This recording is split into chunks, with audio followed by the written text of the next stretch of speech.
well, actually, is Walmart a good option for me, or do I go with Amazon elsewhere? Now, obviously, with Walmart, I'm having to learn a new platform, a new technology. I need to set up another, vendor account or seller account with Walmart. That does drive inherent complexity.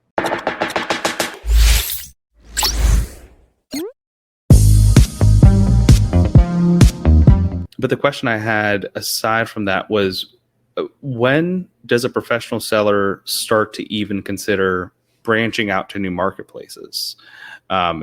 Is there like a certain number or a certain number of SKUs that they have to hit, or a certain period of time that they have to be seeing certain margins? Yeah, look, that's a really good question, right? And by the way, the opinions on this vary enormously. I run a poll on LinkedIn, and it was amazing to ask exactly this question, and it was amazing to see what people would say. There's certainly a big camp. So let's assume you are on Amazon, right? That's where you've started. You've been running for a while.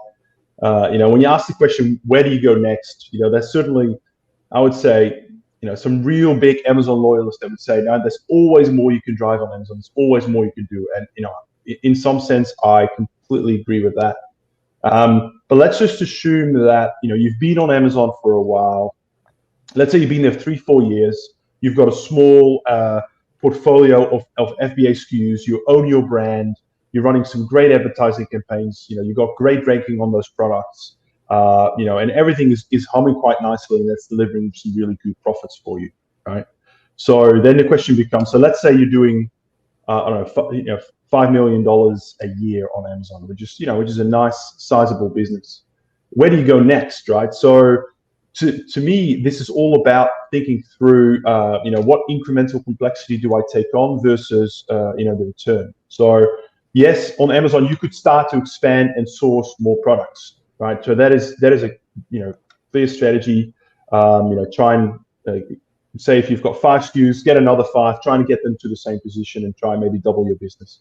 That's certainly a valid strategy, but you do have to keep in mind that requires additional energies and efforts in terms of sourcing, product development, and most importantly, working capital. And then, of course, as you would know, Francois, logistics, shipping, some of the biggest pain points that exist right now in the whole ecosystem.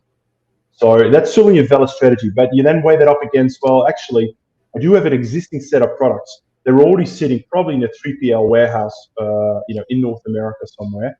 Where do I go next, right? So, obviously an easy option would be, so let's look at, say, Amazon Canada, or probably Canada first, Mexico. Not so much. Mexico is a lot smaller, and obviously you've got a language issue there.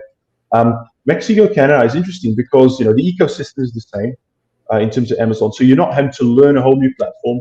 You already have the products in North America. So the incremental effort to actually start reaching a Canadian audience is quite small. So that might be a really good first step. And then you can sort of work through the same sort of logic, right? So the next decision might be, well, actually, is Walmart a good option for me, or do I go with Amazon elsewhere? Now, obviously, with Walmart, I'm having to learn a new platform, a new technology. I need to set up another, vendor account or seller account with Walmart. That does drive inherent complexity. But the beauty is, I probably have created a lot of the content for Amazon that I can reuse. The products are already there. So, again, what's the marginal complexity increase because of that?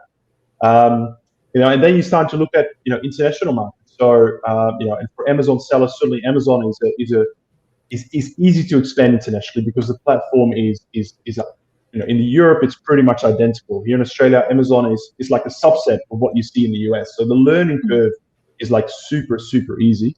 But of course, there is the physical stock movement, and things like VAT registration that does come up.